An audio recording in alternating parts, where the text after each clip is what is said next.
Vinay, I can't thank you enough for being on the CEO Global Network podcast. I know you're an extremely busy guy. You've got a lot going on. And so welcome. I can't tell you how good it is to see you again. It's been a little while. It's been quite some time, John, and thank you. It's really my pleasure to be speaking with you and through you, the various members of CEO Global. It's always my honor. Yeah, well, we're a strong community of CEOs helping CEOs succeed, and you epitomize that, Vinay. And when I say that, I mean there's a number of examples come to mind, but I remember when COVID hit. Hmm.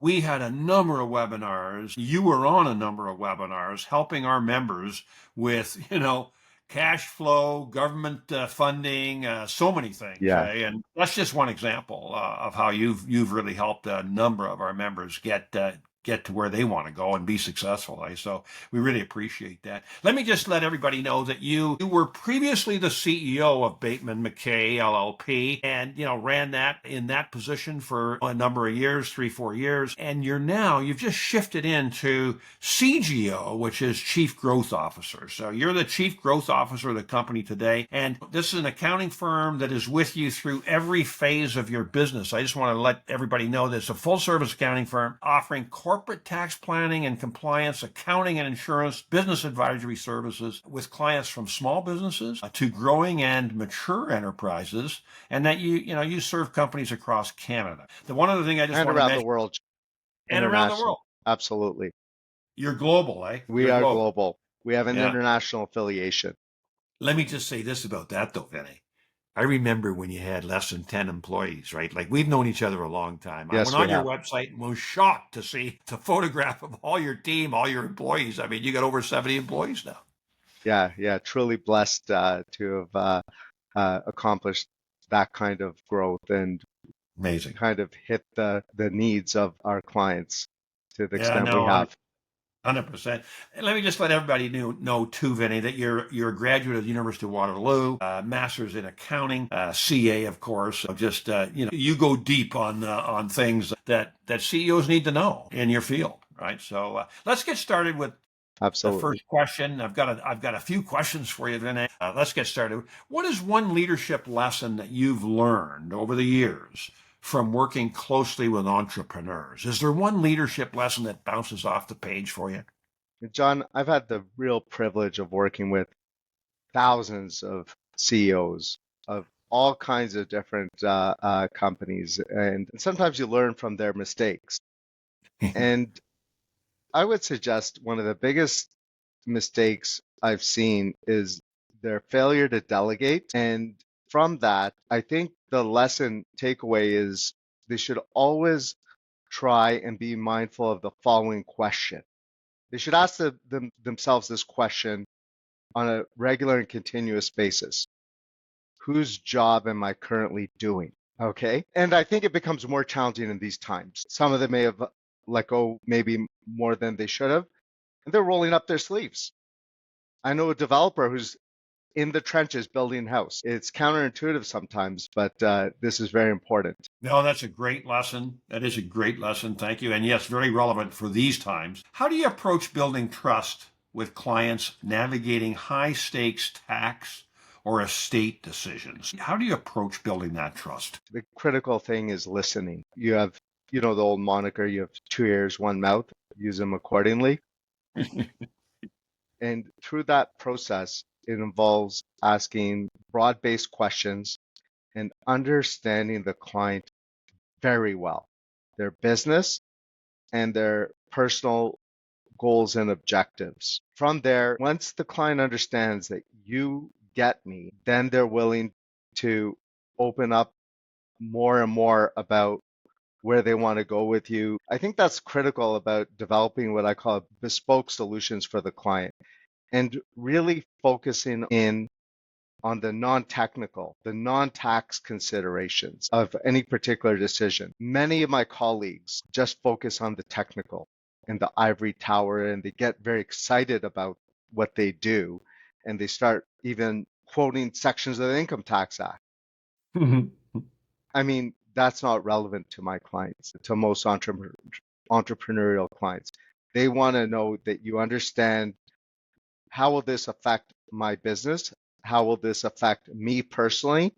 And then they understand that you get it and this works for them. Or it might Yeah, not. no, yeah, yeah, yeah.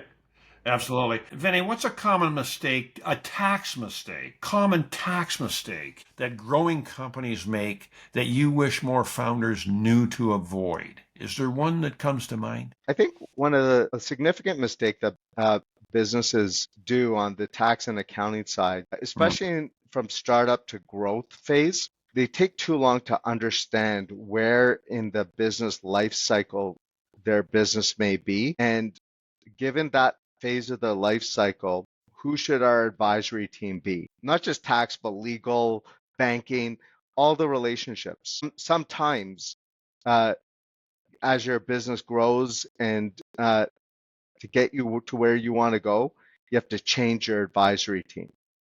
And failure to recognize that where I was 10 years ago when we had 4 employees, today is much different. And I need to revisit what's going on here, maybe get a second opinion or a third. that's excellent advice, Vinny. Excellent advice to take to heart for sure. What's changed most about your role since you shifted from the CEO role into the chief growth officer seat? Way fewer direct reports. And that frees me up to focus on top line growth as we try to hit our 3 and 5 year plans respectively. It's, in my view, the highest and best use of my time. And also, it's very good succession planning for the firm to bring new blood into it, into that C-suite position of the firm. And again, it creates a bit of a legacy rather than, when I leave or say my co-founding partner retires, what next? Which has Yeah, plagued our profession, to be honest. There's been an unprecedented amount of acquisition of mid-market firms over the last 10 years. yes, yes, absolutely. Yeah, I've seen that. What shifts are you seeing in how small and medium businesses approach tax strategy today?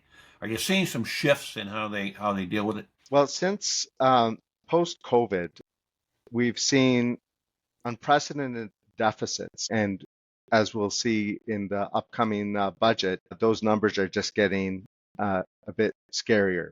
With the result, there's an impetus to collect more for the Treasury. So CRA is trying to ramp up their verification and enforcement activities. So with our advice, uh, we're trying to adopt a more conservative and measured approach to tax strategy. And maybe sometimes the best offense is a good defense. Yeah, yeah, absolutely. Yeah, no, for sure. Now, Vinny, I have one last question for you, and then we're going to wrap up. Okay. And how do you stay sharp? Kind of a personal question here in Sure. terms of how do you stay sharp and future focused while doing everything that you're doing all day long? You know, you're Yeah. managing a lot of stuff and you're dealing with complex client needs.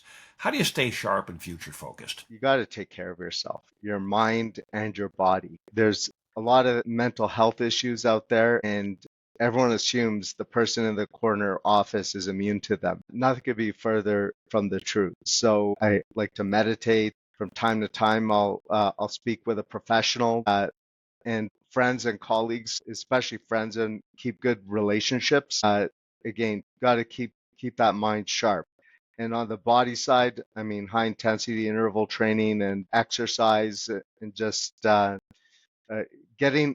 focusing on something outside the office, whether it be hit training, golf, skiing, just stuff outside the office. And then when you come back to the office, you're sharp and focused. And what also actually truly helps is on the focus side also is my CO Global Group, to be honest. I've been a longstanding member and I find that being away from the business and the office completely for call it half a day per month at our monthly meetings, that's just an opportunity to regroup and organize the chaos and refocus on your next 3 quarterly priorities. And then you come back to the office Okay, I'm re-energized as a result of my mind and body self-care routine, but now that energy is going in a particular direction again. We're kind of realigning things. Yeah, it's a realignment. I really value what you said. Thank you very much for that. It is so important, and having you part of the CO Global Network is really special, and we value you very much. Thank you, John. And I want to thank you for being on this CEO Global Network podcast, Vinay, because every time I have a conversation with you, I learn. People listening to this, watching this, will certainly get some good nuggets from what you have said in the last 10, 15 minutes. So thank you so much for taking the time to be with us, Vinay. It's a special time. So John, thank you. thank you so much for your ongoing leadership mentoring through you and my group leader. And it's my privilege again to speak to you and the CEO Global Group as a whole. Yeah, thank you so much. Take Thank you, care, Vinay. John. Yeah, you too.